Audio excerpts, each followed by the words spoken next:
BJP की बैठक में बड़े फैसले, सदस्यता अभियान तेज करने का ऐलान कर दिया गया है। बीजेपी ने सदस्यता अभियान के प्रभारी बनाए विनोद तावड़े को राजस्थान एमपी का प्रभार, तो वहीं दुष्यंत गौतम को पश्चिम बंगाल का प्रभार दिया गया है।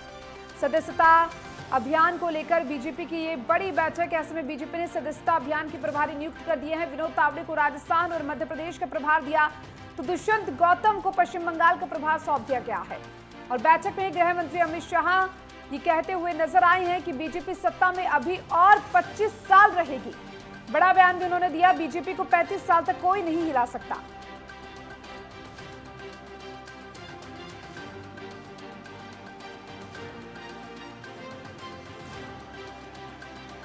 बयान के प्रभारी नियुक्त कर दिए हैं। आपको बता दें कि विनोद तावड़े को राजस्थान और एमपी का प्रभार दिया गया है, तो वहीं दुष्यंत गौतम को पश्चिम बंगाल का प्रभार दिया गया है।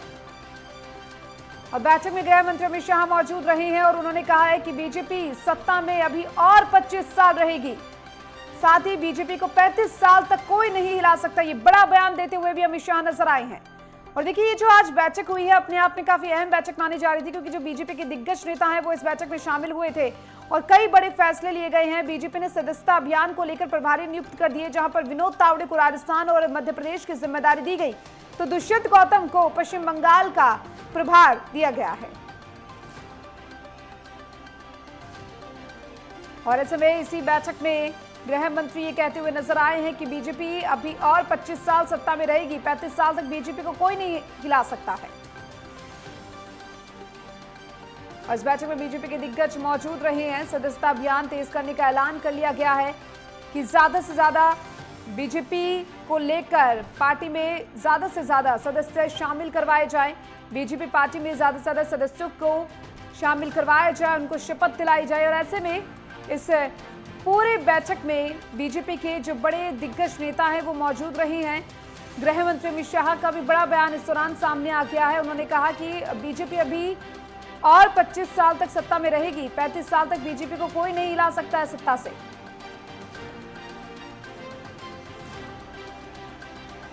और देखिए, आगामी चुनाव भी हैं, कई राज्यों में विधानसभा चुनाव हैं और उसको देखते हुए ये बड़ी बैठक मानी जा रही थी। और चलिए, इसी खबर पर ज्यादा जानकारी के लिए हमारे साथ हमारे वरिष्ठ संवाददाता राजकुमार चौधरी जुड़ चुके हैं, उनका रुख करेंगे। राजकुमार, आज बड़ी बैठक दिल्ली में बीजेपी की हुई, जिसमें बड़े नेता बीजेपी के मौजूद रहे हैं, साथ ही कहीं ना कहीं सदस्यता अभियान को तेज करने का भी ऐलान बीजेपी के द्वारा कर दिया गया है।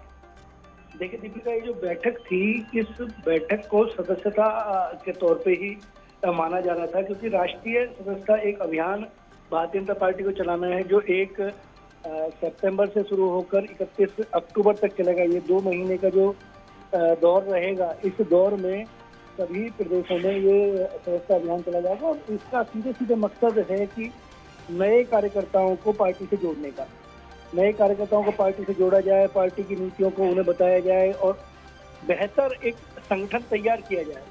ये सीधे सीधे मकसद इसका है। तकरीबन ये 5 घंटे के आसपास बैठक चली, 2 बजे इसको आहूत किया गया। आज केंद्रीय गृह मंत्री अमित शाह इसमें पहुंचे, राष्ट्रीय अध्यक्ष जेपी नड्डा ने इसकी अध्यक्षता की, सभी प्रदेश अध्यक्ष और सभी संगठन मंत्री इस बैठक में मौजूद थे। और ये जो बैठक है, इस बैठक का पूरा मूल यही है कि संगठन को किस तरीके से मजबूत किया जाए। लेकिन देखिए, ये बैठक इतनी संजीदा थी कि अगर जम्मू कश्मीर और हरियाणा में जिस तरीके से चुनावों की घोषणा हुई है, वहाँ के अध्यक्षों को इसमें आमंत्रित नहीं किया गया, और केवल इस वजह से क्योंकि वहाँ पे चुनाव है, तो अब आगे जाके चुनाव में लगना है। बाकी प्रदेशों में किस तरीके से जिम्मेदारी दी जाए, राष्ट्रीय पदाधिकारियों को प्रभारी बनाया गया है। 2-2, 3-3 स्टेट जो है वो राष्ट्रीय पदाधिकारियों को दिए गए हैं। अगर बात कर लें हम उदाहरण के तौर पे, तो गाजियाबाद के सांसद अतुल गर्ग को उत्तराखंड का सदस्यता प्रभारी बनाया है। और इस तरीके से अब ये सदस्यता अभियान चलेगा, 1 तारीख से ही चलना है। किस तरीके से इसको चलाना है, आज इसी सारे मसले पर मंथन, चिंतन, मनन हुआ और आगे अब पार्टी जो है ये सदस्यता अभियान जो है इसको सार्थक करने का प्रयास करेगी। राजकुमार, साथ ही साथ इस बैठक में एक बड़ा बयान भी कहीं ना कहीं कहा जा सकता है। अमित शाह ने कहा है कि बीजेपी अभी और 25 साल सत्ता में रहेगी और 35 साल तक बीजेपी को सत्ता से कोई नहीं हिला सकता। क्या कुछ मायने इसके माने जा रहे हैं? देखिए दीपिका, बहुत अहम सवाल है और बहुत संजीदा सवाल है, किसी भी पार्टी के एक जिम्मेदार नेता होने का जो प्रतिफल होता है वो यही होता है कि वो अपने कार्यकर्ताओं को मजबूत करे। और कार्यकर्ताओं का मनोबल इस तरीके के पॉलिटिकल बयानों से ही बन सकता है। जिस तरीके से भारतीय जनता पार्टी आज विश्व की सबसे बड़ी राजनीतिक पार्टी के तौर पे अगर उभर के अपने आप को स्थापित कर पाई है, तो वो इसी वजह से कर पाई है कि उसमें एक कार्यकर्ताओं का मनोबल बढ़ाने का एक तरीका है। और स्वाभाविक तौर पर अभी पार्टी केवल 25 साल सत्ता में रहेगी, लेकिन राजनीति बहुत लंबी करनी है।